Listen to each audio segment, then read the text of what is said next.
La Sociedad Dominica de Medios de Comunicación, Sodomco, presenta A Pensar Más con Rosa María Palacios.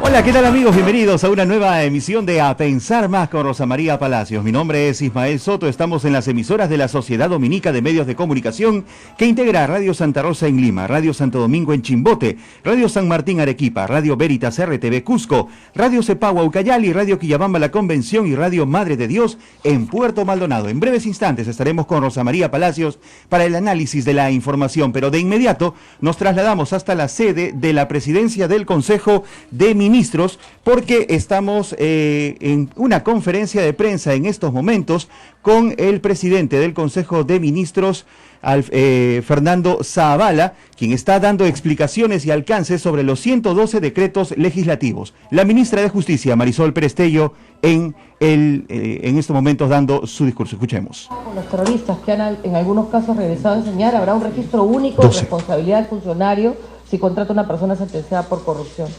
Y finalmente, en el tema de las cárceles, hemos declarado en emergencia el sistema penitenciario para atacar 4 problemas.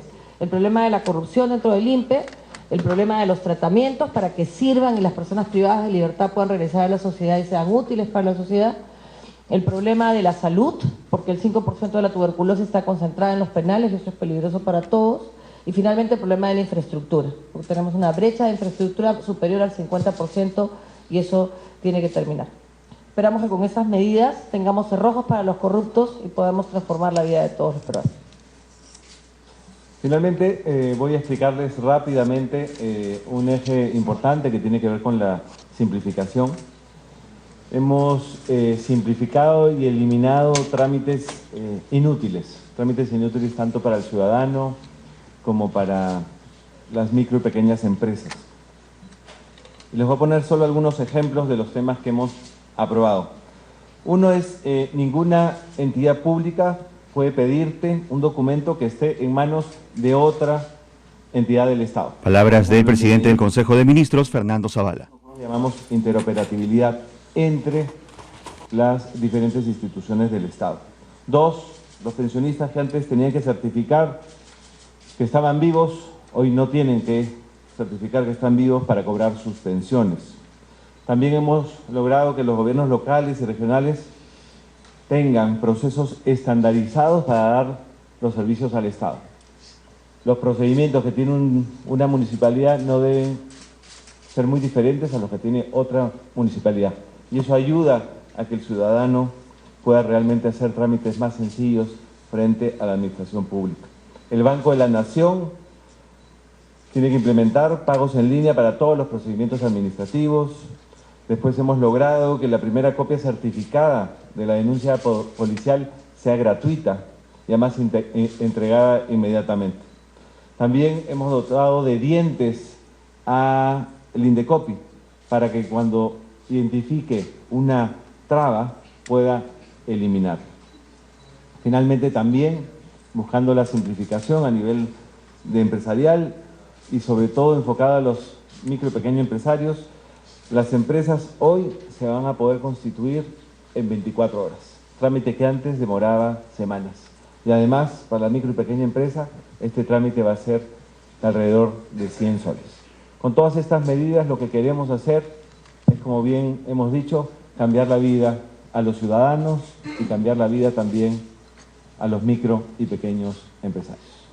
Se inicia la rueda de prensa entonces en la sede de la Presidencia del Consejo de Ministros. El presidente del Consejo de Ministros, Fernando Zavala, ha dado cuenta sobre los alcances de los 112 decretos legislativos que ha emitido el gobierno en el marco de las facultades delegadas por el Congreso. Está con casi todo el gabinete ministerial, entre ellos el ministro del Interior, Carlos Basombrío, el ministro de Economía, Alfredo Thorn, la ministra de Salud, Marisol Perestello, y está respondiendo en estos momentos a los hombres de prensa. Estamos con Rosa María Palacios también en estudios. ¿Cómo estás, Rosa María? Muy buenos días, ya llegué. Gracias, Ismael Soto, por cubrirme durante 5 minutos en que peleaba con un taxista. ¿Qué pasó? No sabía dónde quedaban las estaciones de radio desde el principio. Dije, uy, vamos mal. ¿Ya? Y luego me tocó el taxista rebelde. No sé si a ustedes les ha tocado alguna vez. uno sabe su ruta, pues. Claro. Ya, si te la haces todos los días, ¿sabes? ¿Quién es el más interesado en llegar más rápido? El pasajero, pues, ¿no? No, el Waze dice otra cosa. Yo decía, Dios mío. Ya, este es el tecnológico. El tecnológico. El Waze dice otra cosa. Señor, por ahí nos va, pero por favor, tomé Uber Pool, pero desde tempranito, Sí, para irme con anticipación. Y había otra pasajera que había que dejar aquí nomás. Pero no había forma. Señor, vamos por Lampa, llegamos más rápido. Por Carabaya llegamos. No. Por La Victoria teníamos que venir. Por La Victoria. Por La Victoria. Bien, has hecho un tour extraordinario. Claro, esta pues, mañana, olvídate, perfecto. hasta por RBC creo que he pasado. Ya, no te imaginas. Entonces decía, qué terco. No hay nada peor que taxista terco, de verdad. Hay que decirle, señor, si el pasajero pues hace la ruta diaria, algo debe haber aprendido viniendo todos los días al centro. Yo llego de Miraflores al centro en 20-25 minutos, todos los días. No les voy a dar mi ruta, porque es mía. Claro. Pero en fin, pero de verdad, o sea, en este tráfico infernal, si uno sale, yo me levanto a las 6 de la mañana, estoy lista, a las 7 en punto, ¿no es cierto? ¿Por qué no voy a llegar a mi trabajo a las 8? De más, pues, ¿no? ¿Será que de repente las nuevas tecnologías, el Waze y todo eso no reconocen algunas obras que no sirven? Bueno, sí, la señora que estaba conmigo le decía, señor, por ahí no hay pase, por ahí no entendía, claro. Por ahí no se puede doblar, pero por ahí no se puede doblar, hasta que al final doblamos, pero en fin. No, y la típica, ¿no? Se paraba detrás del taxista en la esquina que estaba haciendo colectivo. Y que no iba a acelerar nunca, pero el señor está haciendo colectivo, no se va a mover de ahí hasta dentro de 10 semáforos más o menos, hasta que no llegue el colectivo, que es ilegal por si acaso, pero igual se hace. Pero en fin, estamos llenos de noticias hoy día. Hoy cargadísimos, hemos comenzado con esta conferencia de prensa desde la presidencia del Convocada Consejo de tempranísimo, a las 7 de la mañana. Sí, y hay otra, la que estoy convocada a las 12 del día, también para periodistas. Están en el gobierno, efectivamente, en lo que se llama un rush para convencer a los periodistas de que los decretos legislativos son magníficos, de tal forma de tener apoyo popular y llegar al Congreso en mejor pie, dado el anuncio ya de varios congresistas, entre ellos el presidente de la Comisión de Constitución, diciendo que van a revisar la constitucionalidad de los decretos y qué sé yo. Miren, estos son paquetes más o menos desarmados, por lo que estoy viendo. Es decir, son normas cortas, muchas normas cortas. Entonces, ¿qué es lo que se está buscando? Si se deroga uno, no se deroga del todo. O sea, no se ha hecho una gran norma anticorrupción, no. Claro. Han salido varias. Por partes. Yo creo que lo que han dicho es, ok, la estrategia es vamos a partirlas para que si nos derogan una, no nos derogan todas. Creo yo. Vamos a preguntar ahora, porque yo todo hay que preguntarlo hoy día y me voy a reservar el derecho de contarles todo mañana, ¿no es cierto? Porque para eso nos invitan, para que se lo contemos a ustedes, no para que yo me ilustre. Si esa ha sido la estrategia, si la estrategia de sacar 110 decretos, en muchos casos, sobre todo en los temas de anticorrupción, ha sido la de partir normas, igual que en el tema de reactivación económica, e igual también en el tema de seguridad ciudadana. Hay mucha cosa partida, cosas que no se entienden, es verdad. Por ejemplo, una norma en la cual establecen que los bachilleres, ¿no es cierto?, son altamente especializados, confundiendo grados y títulos. No es lo mismo un grado que un título. Claro. Eso, por si acaso, para los padres de familia tienen que saberlo. Yo, por ejemplo, tengo el título de, a ver, ¿cómo les explico? Yo tengo el grado profesional de abogada, pero tengo 2 títulos, de bachiller y de maestría.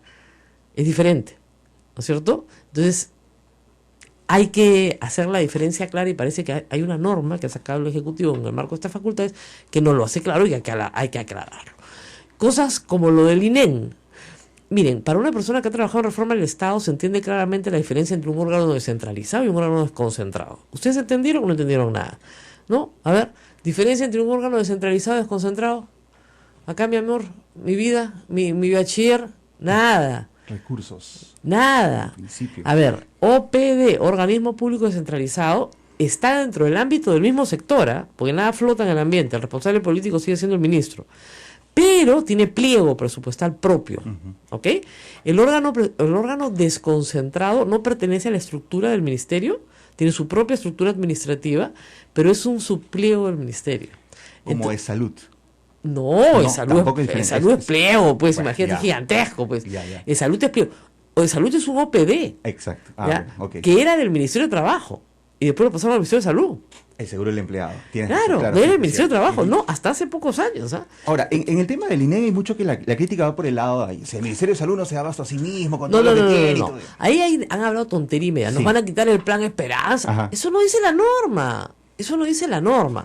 Lo que sí puede estar pasando es que hay un problema de manejo de recursos dentro del INEM que desconocemos y que la ministra de Salud tendrá que explicar, que era, no, fíjate, acá hay un despilfarro, o no se está gastando adecuadamente, o no se está llegando a quien se tiene que llegar. Entonces hay que tranquilizarse con eso, ¿no es cierto? En ese sentido veremos qué pasa más adelante, pero yo creo que ahí cabe una explicación de la ministra de Salud. Y lo que se está diciendo ahí con claridad es que en realidad esto está fuera de las facultades. Pero hay un inciso de las facultades que permite reorganizar el Estado para prestar los servicios de la manera más eficiente. Y amparándose en ese inciso, están haciendo esta reorganización. Eso es lo más saltante hasta ahora. Por supuesto, hay también una norma muy saludable que establece como delito los crímenes de odio. Es decir, gente que mata a otra, por ejemplo, por ser negra, o por ser chola, o por ser homosexual. No la conoce, nunca la ha visto. Vamos a pegar a los homosexuales, vamos a pegar maricones. Golpear, lesiones graves, etcétera. Eso es un problema que tiene que ser resuelto a través de una legislación punitiva. En el Perú hay un grupo de negacionistas que dicen que eso no existe, que no existen crímenes de odio, que acá nadie odia a nadie, ¿no? Nadie. La gente mata porque con alegría, ¿no? De verdad, pues. Y hablando de negacionistas, quiero contar algo que Ismael ha visto ayer también, y creo que es ridículo. Es tan ridículo que hasta en los colores se han equivocado. El día de ayer yo salía de acá bien contenta, ¿no? Después de mi trabajo, a las 9, ¿no? Y de repente puente tras puente tras puente. Yo no vengo por la vía expresa, vengo por Petit Suárez, pero me voy por la vía expresa. Puente tras puente. Los cartelitos. No te metas con mis niños. Y yo igual pensé, estos son, claro, contra los curas pedófilos, ¿no? Debe ser. ¿No? Debe ser. Pero no. Y al lado una banderola rosada, esa era celeste, y la otra era rosada, ¿no? Con un símbolo de no a la ideología de género, marcado con una cosa roja, redonda, con raya, no a la ideología de género. Entonces, primera cuestión, el celeste y el rosado son los colores de la bandera mundial transexual. O sea, se apropiaron de los colores equivocados. De a lo lejos parecía la bandera transexual. Dije, caracho, qué moderna Lima, ¿no? No, eran estos señores. Básicamente son protestantes. Son protestantes. Miren, yo no tengo nada contra los protestantes, soy una persona católica, esta es una radio católica, pero con espíritu ecuménico. Siempre hemos tenido un espíritu muy abierto hacia los hermanos de otras religiones cristianas. Pero un grupo de fanáticos religiosos, de verdad, porque eso es lo que son, obsesionados con el sexo, porque es una obsesión con el sexo, que solo pueden pensar en religión en torno al sexo, no pueden dominar pues todos los puentes de la ciudad de Lima sin que el serenazgo no venga por ellos, que finalmente fue lo que sucedió. ¿No es cierto? Los derechos de uno terminan donde empiezan los del otro. Invadieron plazas, calles con sus banderolas. Miren, no es muy difícil. O sea, con 100 personas lo haces. O sea, con 100 fanáticos comprometidos. La gente de Útero PB fue a conversar con algunas de las señoras y hay que ver las tonterías que decían. Que el Estado iba a convertir en homosexuales a sus hijos en las escuelas públicas. Miren, nadie se puede convertir en homosexual. Al año de vida eso ya está definido. Ya está definido, lo que hagas. Y tampoco puedes desconvertir a alguien en homosexual. Le puedes pedir que sea célibe, esa es otra cosa. O sea, sí le puedes pedir que sea célibe o homosexual. Y si él tiene la voluntad de serlo y cumplir de esa forma con las normas que su religión, como la católica, le impone, bien. Pero no se lo puedes imponer, por ley. Estas personas están imponiendo casi el celibato a los homosexuales y eso por ley no se puede poner, ni tampoco por política pública. Y otra cosa, yo sé que en esto sí voy a discrepar con algunas personas dentro de la propia Iglesia Católica, pero estos son cuestiones opinables, no son dogmas de fe, ¿ok? Y en cuestiones opinables como la economía, el clima o la perspectiva de las mujeres dentro de la Iglesia, se puede opinar dentro de la, gracias a Dios, si tenemos un espacio para opinar. Y las mujeres han sido postergadas sistemáticamente a lo largo de los siglos. Han tenido menores oportunidades para ser educadas, han tenido menores oportunidades en el empleo y hoy por hoy ganan menos que los hombres aún haciendo actividades similares. ¿Ok? Entonces, la perspectiva de género introducida en Naciones Unidas, es decir, en cada proyecto que se haga, en cada plata que se gaste, que se piense en cómo afecta esto a las mujeres, si las va a dejar sin trabajo, si las va a dejar sin oportunidades educativas, si las va a dejar sin acceso a posiciones políticas. Eso es perspectiva de género, simplemente ponerte en los zapatos de mujer y decir, sí, no, esta ley no favorece en nada, más bien dificulta el acceso al crédito a la mujer. Bueno, entonces no tiene perspectiva de género. Eso es perspectiva de género. Es decir, ponerte en los zapatos de las mujeres para establecer si las normas o las políticas públicas que estás aprobando perjudican o no aún más a un sector que ha sido perjudicado. Muy bien, discriminado. Por Dios, el voto nos lo dieron hace 50 años. Hace 40 años un hombre le podía vender a su mujer todo, a sola firma, y dejarla en medio de la calle, irse con otra, y no pasaba nada. Entonces, se ha avanzado mucho en la legislación de protección a los derechos patrimoniales de la mujer, por supuesto, pero eso es perspectiva de género, esos son compromisos adoptados en la conferencia de Beijing en el año 95, y perdón, a la conferencia de Beijing fue Fujimori, rodeado de mujeres. No sé qué les pasa ahora, que se han vuelto todos no sé, pues, amigos de los pastores evangélicos más radicales. Pero eso es perspectiva de género, eso no es ideología de género, no hay ninguna ideología. Es como si tú me dijeras, tienes la ideología de ser mujer. Bueno, soy mujer, ¿qué puedo hacer? No puedo dejar de serlo. No, es que es la ideología para que todos seamos gays. Miren, la homosexualidad existe. Es una realidad reconocida en el catecismo católico. Es real. No podemos cerrar los ojos y decir, no existen crímenes de odio, no existen gays, nadie es diferente, todos somos igualitos, hombre y mujer, no hay otra cosa. Ese negacionismo fundamentalista, además de absurdo, es peligroso, porque ¿saben qué pasa? Los fanáticos son capaces de cualquier cosa. Y pasan del verbo a la acción. ¿No es cierto? Después de hablar, pasan a hacer cosas cada vez peores. Lo que han hecho ayer está mal. Está mal porque es mentir. Nadie se está metiendo con sus hijos. Más bien ellos se están metiendo con los hijos de todo el mundo al prohibir que les den una educación, o al intentar prohibir que les den una educación que respete al hombre y a la mujer como iguales. Hay, lamentablemente, sectas protestantes que consideran que la mujer está para simplemente servir al hombre. Bueno, que en su secta lo practiquen, yo no me opongo. Pero fuera de su secta no nos pueden imponer eso, ¿no es cierto?, como una política pública. Si una niña quiere ser científica, de la escuela no hacen más que decirle que ella no puede, porque es mujer, hay un problema pues en esa escuela. De eso se trata la perspectiva de género, de decirle a esa niña, no, sí tú puedes ser científica, sí tú puedes ser doctora, no tienes que ser solo enfermera. ¿No? ¿Quieres ser maestra? Muy bien, puedes tener un doctorado. No te puedes quedar solo en tu bachillerato. Eso es lo que hay que decirle a las niñas pequeñas en el Perú. Dale, tú puedes, autoestima. Eso es lo que dice el currículum. Vive su sexualidad plenamente. Obviamente, pues, no va a dejar de ser hombre o no va a dejar de ser mujer. Pero están con esta cantaleta que además ayer hay en La Mula un post que les invito a leer, muy bueno, con nombres y apellidos de todos los pastores evangélicos radicales, todos los protestantes que están metidos en esto, que no representan a todos los protestantes del Perú. Ojo. Y como yo decía, miren, hace 100 años no había libertad de culto en el Perú. A los protestantes los metían en un barco en el Callao y los sacaban del Perú, a patadas. Sí, no los dejaban entrar al Perú. A un pastor protestante no se le dejaba entrar al Perú. Porque este era un país confesional, católico, y discriminaba absolutamente a cualquiera de otra religión. Sobre todo que pretendiera ser un culto público. Gracias a gente que cree en los derechos humanos y en las libertades, a partir de 1915 hubo libertad de culto en el Perú. Gracias a esa gente, a partir de 1936 tenemos matrimonio civil. Porque no todos son católicos, pues. No todos tendrían que casarse por la iglesia. Gracias a gente que cree en los derechos humanos, hoy los protestantes pueden ejercer las libertades que no tenían hace un siglo. Y hoy se dedican a discriminar y hacer campañas discriminatorias. Miren, de este tema la Conferencia Episcopal no ha dicho una palabra. Porque obviamente no va a ser el furgón de cola de grupos extremistas fundamentalistas protestantes, pues ya sería el colmo.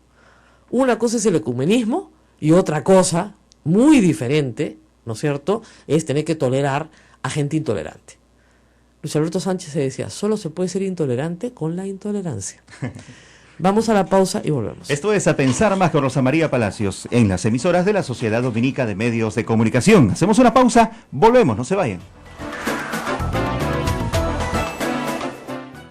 Sodomco, Sociedad Dominica de Medios de Comunicación.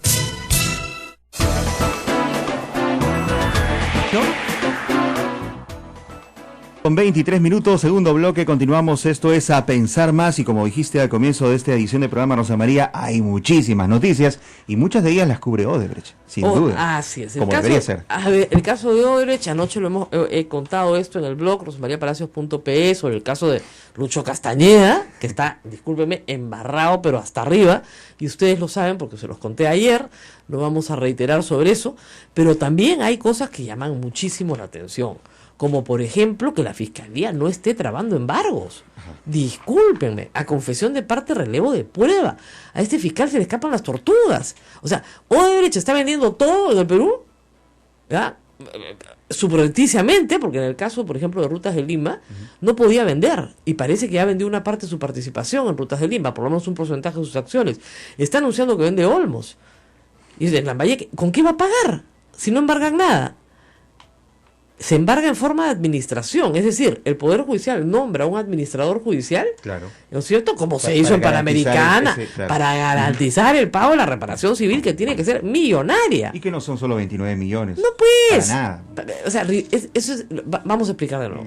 En el supuesto negado que las coimas ascendieran única y exclusivamente a 29 millones de dólares, supuesto negado, reitero, porque... o sea, o los funcionarios acá son unos misiazos, ¿no es cierto? Unos pobretones, no sé, que daría vergüenza también, ¿no? Que se venden bien barato, casi 10 años, 29 millones de dólares, que 200 mil dólares al año, no pues, eso no tiene pero supongan que eso es verdad, ¿ya? Que solo fueron coimas por 29 millones de dólares en un periodo de 10 años. Esas coimas se decomisan, se incautan. ¿Por qué? Porque es el objeto del delito. Es decir, tú tienes en derecho penal dos cosas completamente diferentes, dos instituciones separadas. Una es el decomiso de los bienes con los cuales se perpetra el delito, y otro es la reparación civil por daños. ¿Ok? Diferente. Entonces, por ejemplo, si la policía incauta un carro con el que se cometen delitos, el carro puede salir a remate.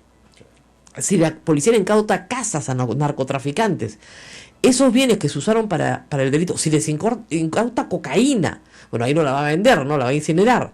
Incauta oro, incauta madera ilegal, igual incauta dinero. ¿En dónde? En las cuentas de los que recibieron malamente. Como la de Montesinos, que tenía 200 millones de dólares, ahí se incauta. Y, por supuesto, con la colaboración de los países receptores, o sea, Estados Unidos, Suiza, etcétera. Lamentablemente en el Caribe hay 1000 problemas para reclamar, como todo el mundo sabe, pero algo se puede avanzar. Muy bien. Entonces, eso es incautación. Yo incauto el objeto del delito, con el que se perpetró el delito. Diferente reparación civil. Es decir, yo calculo en cuánto me ha dañado esta empresa. Y ese cálculo pasa por muchas cosas. Por sobrevaloración, por lucro cesante, por lo que dejé de percibir si se hubiera hecho la obra bien, por daño moral. Todo eso se calcula y se establece una cifra. Por ejemplo, a los terroristas en el Perú se les puso una reparación civil, si mal no recuerdo, después 50 millones de soles o 50 mil millones de soles, ya ni me acuerdo, era una cifra que no le iban a poder pagar, pero se les puso, ¿por qué? Porque eso es lo que se calculaba, era el daño que habían causado al Perú, en general. ¿Ok? Es una cifra global que incluye, como les digo, una determinación del daño, y el daño... Yo tengo un video sobre eso, responsabilidad civil extracontractual, en un programa que hacíamos en la PUC que se llama El Derecho al Res, donde dicen cómo se determina el daño. ¿Ok? Daño emergente, lucro cesante, daño moral, etcétera. Todo eso se determina y civilmente tienes que reparar. Entonces, ¿qué pasa si Odebrecht se liquida en el Perú? Ya vendió todo, no tiene bienes, ya se fue, chao, ya le vendí a este al otro, saqué mi plata y me largué. ¿Quién va a pagar? ¿Los 30 milloncitos de soles que ha pagado? Que no sirven ni de seña. No, pues. Entonces tú tienes que parar todas las operaciones de transferencia de Odebrecht hoy.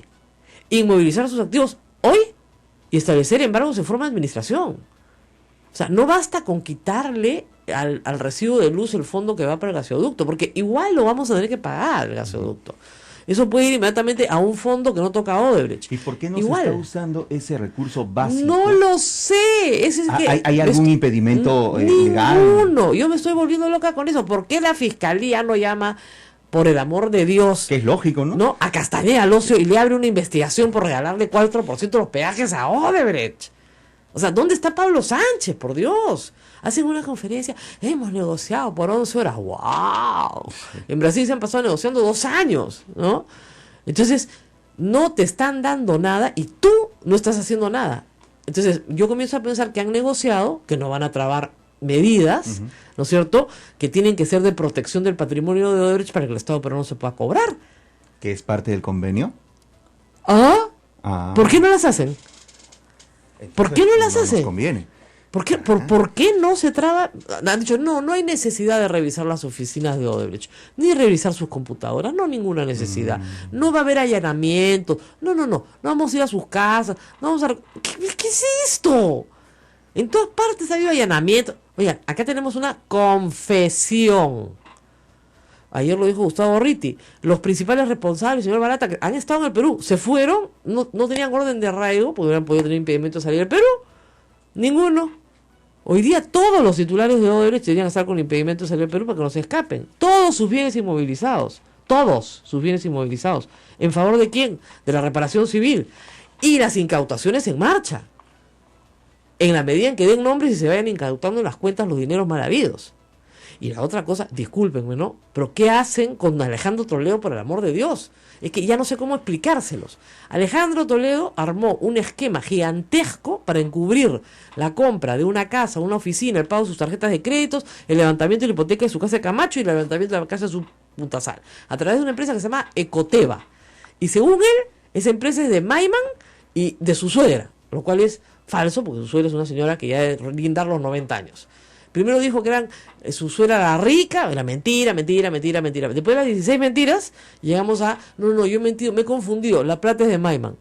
Y ahora resulta que la plata no es de Maiman, pues. Que hay una coima Camargo Correa en una cuenta en Maiman, en el año 2004 exactamente, cuando dan el permiso para hacer una de las IRSAs, la IRSA Sur. Entonces, ¿por qué no está preso Toledo? Discúlpeme, arresto domiciliario, prisión preventiva, arraigo, embargo. Claro. Algo. Además, si hay un proceso abierto por lavado, o sea, algo. Lo único que es, la casa está incautada y la oficina también, hasta donde entiendo. O sea, es que mantienen las incautaciones, hasta donde entiendo. Porque ese sí es dinero mal habido, que tiene que rematarse esos bienes para que el Estado cobre. De la incautación, es como los relojes de Montesinos, ¿se acuerdan? Eso es incautado. Ahí el Estado cobra y pasa al CONAVI, que es el fondo que utiliza estos bienes para hacer una serie de obras de todo tipo, ¿ok? Fortalecer la policía, etcétera, el Poder Judicial. Eso pasa al CONAVI. Pero no puede ser que no hagan nada. Pasan los días y la Fiscalía no hace nada. No están en huelga. Ya paró la huelga del Poder Judicial. O están en huelga. No sé. No, ya. ¿Ya? Por el amor de Dios. Y además tienen nuevos decretos legislativos que podrían aplicar. Nada. Como decía Augusto Ferrando, no tiene nada. ¿No? O Martínez Morosini, no pasa nada. Por el amor de Dios, ¿qué le pasa a esta gente en el Poder Judicial? No le digo el Poder Judicial. ¿Por qué pasa? El juez no puede actuar solo si el Ministerio Público no se lo pide, pues. El Ministerio Público no le pide nada. Nada. Diligencia. Vamos a interrogar a fulano, interrogar a Alan García. No. Primero incauta los bienes. El señor Odebrecht ya te confesó. ¿Qué parte no entendiste? Ya te dijo que es choro. O sea, el choro ya te dijo que es choro. Y tú lo miras. Ya. Y cuéntame, dame platita y cuéntame más, ¿ya? ¿Quién es más choro contigo? ¡Oh! De verdad. O sea, es para jalarse los pelos, ¿eh? Pausa y volvemos. Esto es A Pensar Más con Rosa María Palacios en las emisoras de la Sociedad Dominica de Medios de Comunicación. Sodomco, Sociedad Dominica de Medios de Comunicación.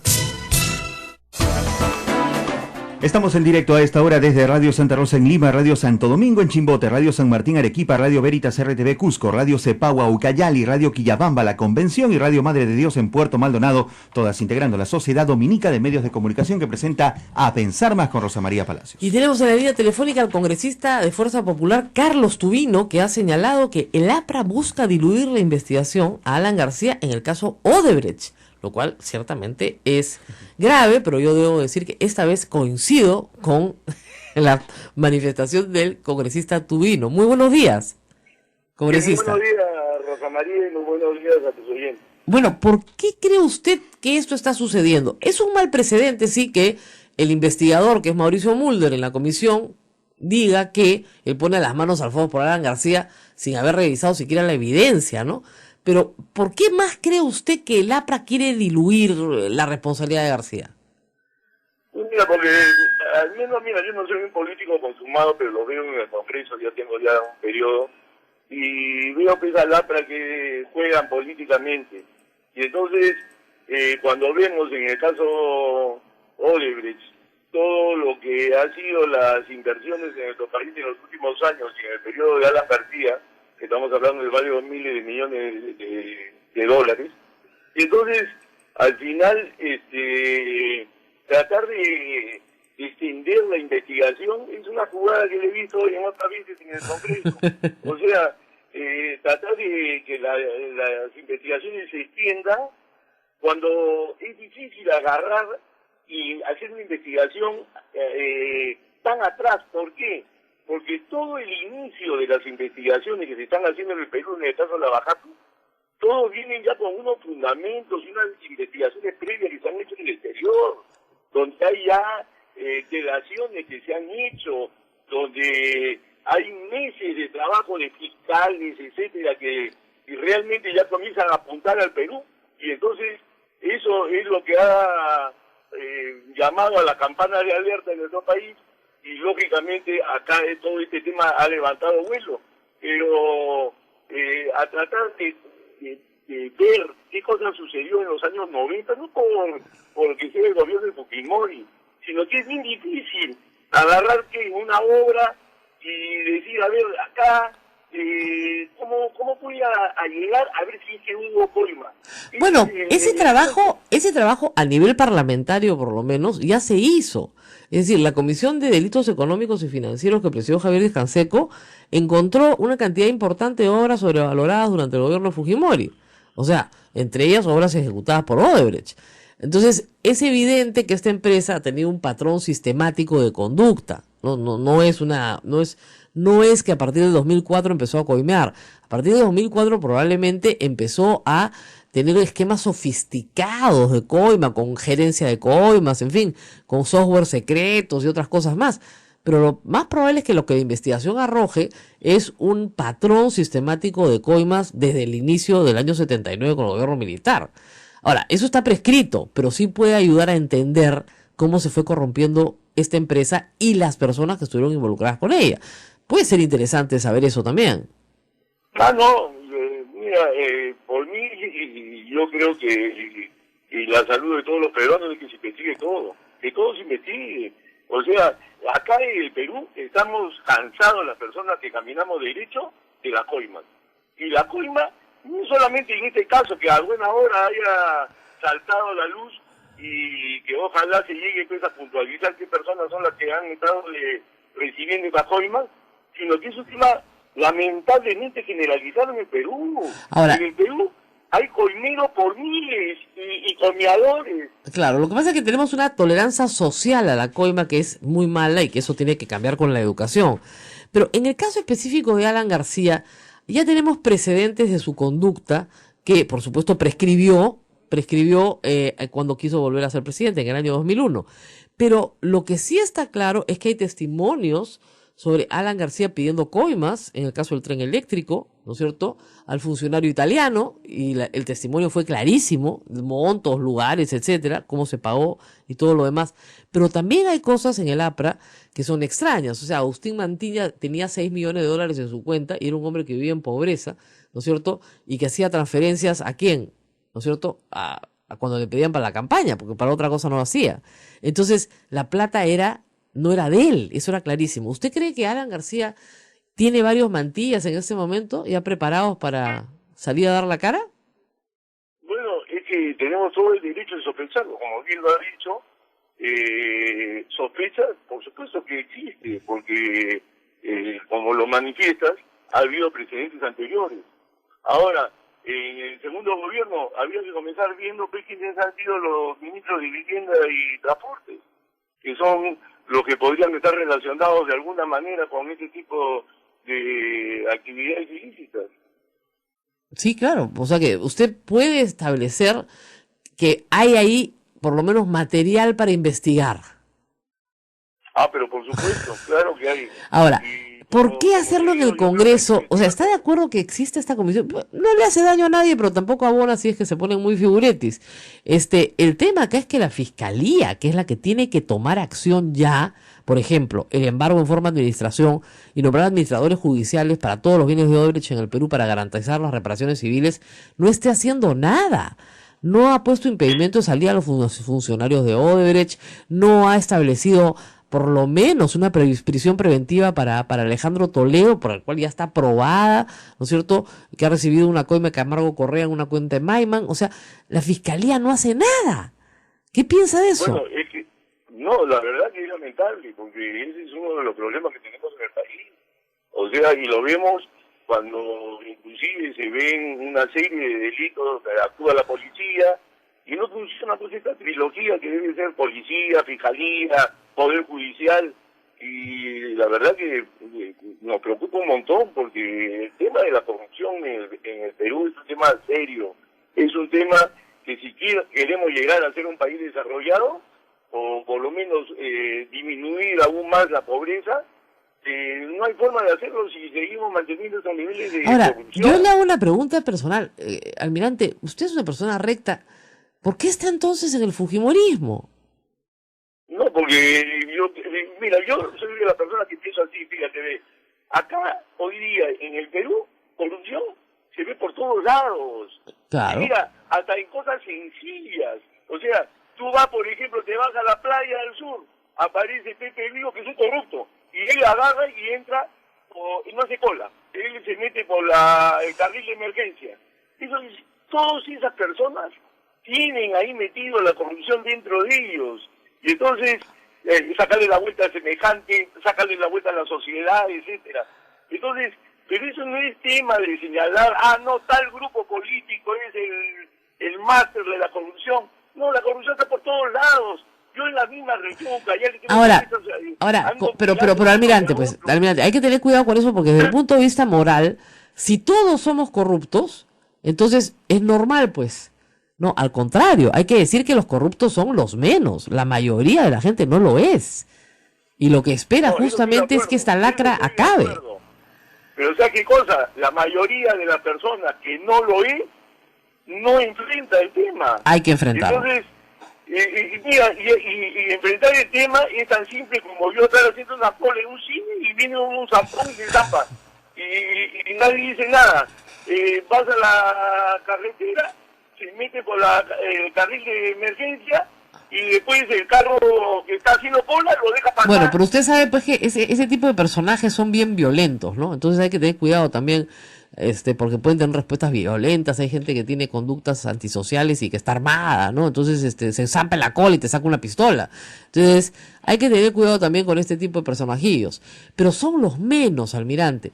El problema de lo que yo le digo es, si hay corrupción en todas partes, usted dice, bueno, me voy con los fujimoristas, total, también son corruptos. No, pues, ¿por qué se fue con ellos? No, pero yo estoy de acuerdo. O sea, afortunadamente no son la mayoría, ¿no? Entonces ya es un desastre social terrible. Hay que luchar contra la corrupción, cada uno en su nivel. Y lógicamente en el lugar donde te encuentres. Entonces, yo creo que es un tema que está pendiente en el Perú.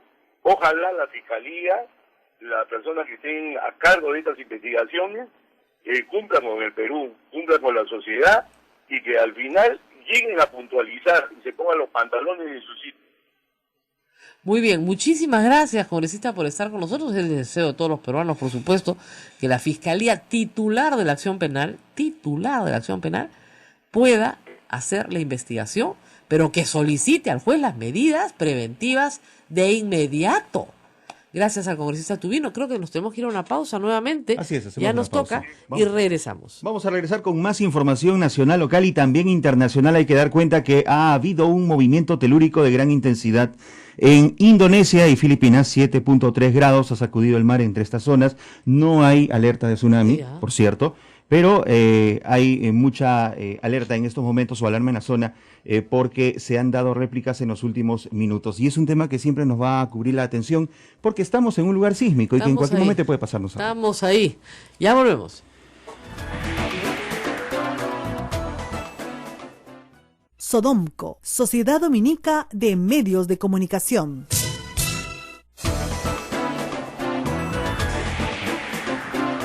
Información internacional, 8:47. Por 106 votos parlamentarios, opositores en Venezuela desde el Congreso han demandado una salida electoral a la crisis. Entre otras razones, acusan al presidente Nicolás Maduro de ser corresponsable de una persecución política y además de la situación tan grave, económica y política que hay en este país, que ya está produciendo hambre en extremo. Además, la Asamblea Nacional ha declarado el abandono de cargo de Nicolás Maduro. ¿Qué significa esto? Francisco Belaúnde Matosán, en este momento están en la línea telefónica, porque esta es una situación muy grave, que no tiene precedentes. Maduro sigue en Venezuela, y bueno, vamos a ver exactamente qué es lo que está pasando, y por supuesto entiendo que Maduro ha desdeñado pues todas las declaraciones parlamentarias, como suele hacer. Francisco, muy buenos días. ¿Qué tal, Rosa María? Encantado de estar en tu programa. Bueno, ¿esto significa otro punto de quiebre o es simplemente una declaración del Congreso a la cual Maduro simplemente no va a hacer ningún caso? Mira, aquí hay obviamente un cálculo, ¿no? La oposición sabe perfectamente que Maduro no va a hacer ningún caso, que el Tribunal Supremo de Justicia, que por lo demás ya adelantó opinión y dijo que no, esto es absolutamente inválido. Entonces ellos saben perfectamente que esa es la situación, que no va a pasar absolutamente nada por el lado de las instituciones, ¿no? Que están copadas por el régimen. Esta es una estrategia, evidentemente, para de alguna forma se puede decir que es un poco para calentar la calle, ¿no? Ellos, la apuesta es darle insumos a la calle para que, de alguna manera, producir un escenario en el que al final el régimen se vea totalmente acorralado y se derrumbe. Es una apuesta de ese tipo, en el fondo, ¿no? Yo no estoy seguro que vaya a dar resultado. Me parece que esto ya se perdió un momento importante, que fue cuando hubo el tema de la revocatoria. Exacto, el ¿no? referéndum revocatorio. Con ese diálogo, lamentablemente auspiciado por el Papa, ahí se perdió como se dice, un momentum, ¿no? Que era interesante. Se perdió ese momento y ahora se está tratando de recuperar una forma de recuperar algo que ya se perdió, pero yo no estoy seguro que esa sea la mejor. Ok, pero digamos, entonces no estamos en realidad en una situación en la que Maduro está cayendo, como podría estar pasando en otras realidades. No está cayendo en realidad. Va a resistir. No. Ha nombrado un vicepresidente que es casi peor que él. Ha nombrado a alguien que es que además se ha autoproclamado chavista radical, que tenía toda la confianza, además del propio Hugo Chávez en su momento, que fue el ministro del Interior. Así es. Y además el régimen en general está endureciendo su postura, ¿no? Ha creado estos comandos antigolpe, después quiere crear una especie de servicios de inteligencia a partir de los barrios, un poco como existen los comités de la revolución en Cuba. O sea, es una especie de huida hacia adelante, que es lo que muchas veces regímenes dictatoriales, autoritarios, hacen cuando se sienten un poco que están perdiendo cada vez más piso, ¿no? Algunos, bueno, como ha pasado en los países árabes, algunos caen, ¿no? Por la presión popular, pero en este caso hay una huida hacia adelante, endureciendo aún más el régimen. Claro, pero no vamos a ver todavía una caída de Maduro, que todo dice, se cae de Maduro, pero estamos en se cae de Maduro hace 2 años, ¿no? Exactamente, es un proceso de maduración, digamos, algo largo, digamos, ¿no? O de estar, claro, ya debería caerse, pero no se cae porque todavía tiene herramientas. Ahora, es un caso curioso, la verdad.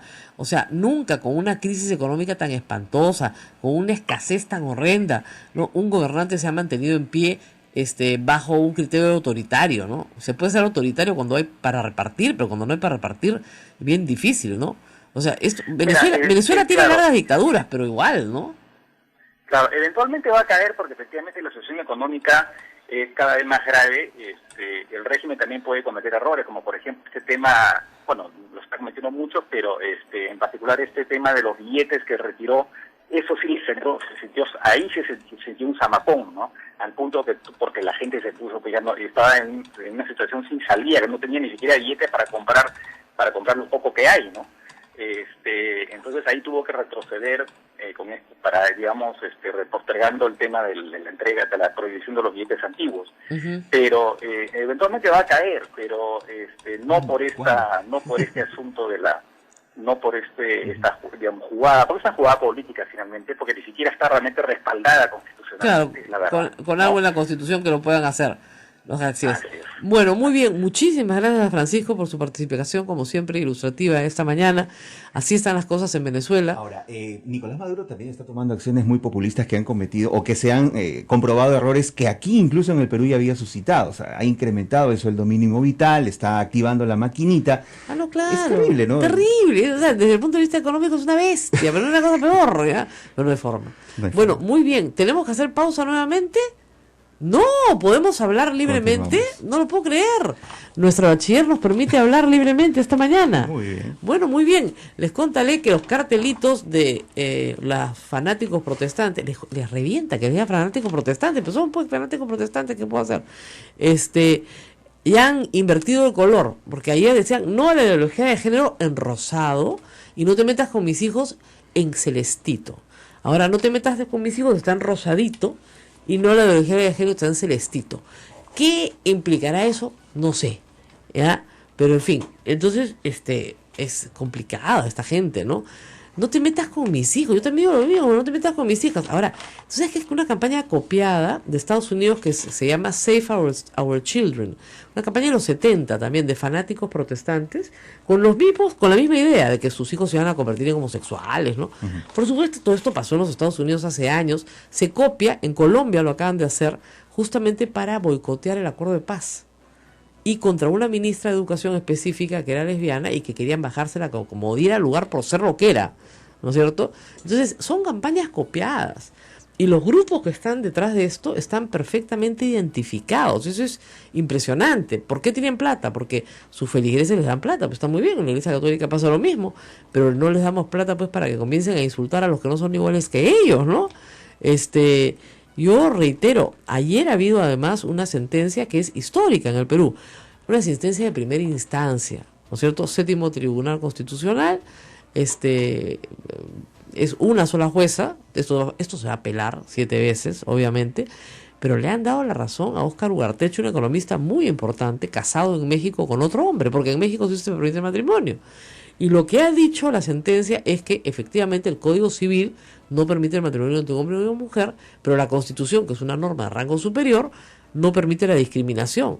Y habiendo una sentencia, digamos, en México, el Estado mexicano reconoce los matrimonios de los casados en el Perú, ¿no es cierto? Por reciprocidad, el Estado peruano tiene que reconocer los matrimonios de los casados en México, sin importar que sean de hombres o mujeres. Tiene que reconocer el acto de matrimonio. Estamos hablando en términos jurídicos, no eclesiásticos, ¿ok? Civiles. El matrimonio civil realizado en México, de cualquier persona, hombre o mujer, tiene validez en el Perú. El matrimonio de peruanos que se inscriben en México también tiene validez, por reciprocidad. Entonces resulta que en México sí se admiten matrimonios entre hombre y mujer, entre hombre y hombre o entre mujer y mujer. Entonces el Perú los tiene que admitir también, por reciprocidad. Y además por el principio de no discriminación establecido en la Constitución. Vamos a ver cómo le va esta sentencia.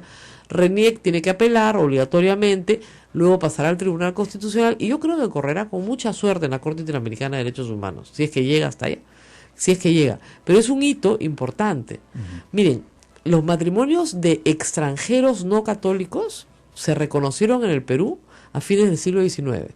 ¿Por qué? Porque en el Perú tú no te podías casar si no te casabas por la iglesia. Punto. Era el único matrimonio reconocido por el Estado peruano. No había matrimonio civil. O sea, el matrimonio canónico era el único. Entonces, si tú eras extranjero, protestante, por ejemplo, judío, por ejemplo, y te casabas en el Perú, ¿qué pasaba con tu matrimonio? Te casabas en tu consulado, que era lo más común, ¿no? Te casabas en el consulado británico. ¿Qué hacías con ese matrimonio? Lo inscribías en la municipalidad. Hacia finales del siglo XIX. Solo para extranjeros no católicos, y se sacó una ley del matrimonio civil para los no católicos. Ese fue el acto posterior. Primero se admitió la inscripción, igual que ahora. Primero se admite la inscripción, Luego se permitió el matrimonio civil, que podría ahora permitirse, por ejemplo, para extranjeros, ¿no? Y luego, en 1936, se aprobó el matrimonio civil. Con gran oposición de la Iglesia Católica, pero con oposición, hoy día no, al contrario. La Iglesia Católica considera que el matrimonio civil es casi un prerequisito para el matrimonio religioso, dado que protege a la familia, patrimonialmente. Entonces, las instituciones evolucionan. Eso es algo que hay que decir. Y estamos hablando de los efectos civiles, no de sexo. Yo estoy harta, el Papa también lo ha dicho, esta gente obsesionada con el sexo que solo habla de sexo, como si fuera la única cosa en su vida espiritual, ¿no? Que esto no, un montón de reglas sobre el sexo, no tienen otra cosa que hacer, pero en fin. Por supuesto, mi posición me ha valido una serie de insultos en Twitter. Me han dicho que ¿cuánto me pagan por promover la sodomía? La sodomía, promover, ¿ah? Pobrecito, el que escribe es médico, no sé si sabrá qué cosa es la sodomía, pero en fin. Y luego, discúlpenme, en el Perú hasta 1915 los sodomitas eran los protestantes, ¿ah? Porque además podían divorciarse y volverse a casar, cosa que los católicos no podíamos. ¿Ah? Gran defensa de la familia. Entonces, discúlpenme, ¿no? Yo felicito a la jueza, que ha hecho una sentencia que le he leído muy al vuelo, pero le he leído anoche. Yo me confundí, pensé que era del Tribunal Constitucional, porque estaba muy bien hecha. Y me equivoqué y felicité al Tribunal Constitucional, y no, era una jueza de primera instancia. Está muy bien hecha. Entonces, yo la felicito, creo que es un gran adelanto, felicito a los litigantes, ¿no es cierto?, que han logrado un derecho constitucional, el reconocimiento, y espero que esta sentencia se valide, aunque tenga que llegar a la Corte Interamericana de Derechos Humanos. Ojalá nos hubiera tocado esa jueza en mi acción de amparo de la concentración de medios, que ya, como saben, hemos cumplido más de 3 años sin sentencia. Nada. En fin, se nos acabó el tiempo. Ya, me voy a Palacio. A las 12 hay una reunión con periodistas para hablar de los decretos legislativos. Voy a pedir por enésima vez que se publique un compendio de todos los decretos legislativos ya corregidos con su fe de ratas, ¿no es cierto?, para que se puedan leer de corrido. Porque yo creo que han partido mucho, cosas que han podido ir juntas, pero las han partido por razones estratégicas, ¿no? Vamos a hablar de eso también. Bueno, muy bien, no se olviden de que Toledo, ¿no es cierto?, ya debería tener algo encima. Y no se olviden que Castañeda del Ocio también debería tener una investigación encima ya. Y no se olviden que el patrimonio de Odebrecht debería estar en este momento embargado. No les digo decomisado, porque eso no se puede hacer, pero embargado en forma de depósito, de forma de administración, con un administrador judicial, por supuesto que se puede hacer. ¿Dónde están los procuradores? El procurador que lo pida. El procurador lo puede pedir ya. Y por supuesto también la fiscalía, ¿no? Para cobrarse lo que se tiene que cobrar. ¿Qué creen? ¿Que se van a ir con las manos así limpias nomás de aquí no pasó nada? Y 2, la listita de nombres, porque todo el mundo pide los nombres. Alan García dice nombres, claro, él sabe que no está su nombre, pues. ¿Por qué creen que está pidiendo nombres? Están los nombres de todas sus mantillas que van a aparecer. Y obviamente la plata no es de él, pues, ¿no? La plata es de Maiman, como dice Toledo. Bueno, nos vamos a la pausa. Efectivamente, si Maiman y Toledo van presos, a García y sus amigos también. Que quede claro. Nos vamos a la pausa, nos tenemos que despedir. Una pausa, pero hasta mañana, a las 8 de la mañana. Va a estar bueno, ¿eh? En un ratito colgamos el programa, lo pueden volver a escuchar. Así es. Cuídense mucho, hasta mañana.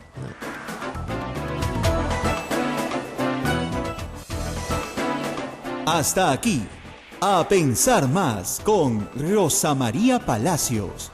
Este programa fue producido por la Sociedad Dominica de Medios de Comunicación, Sodomco.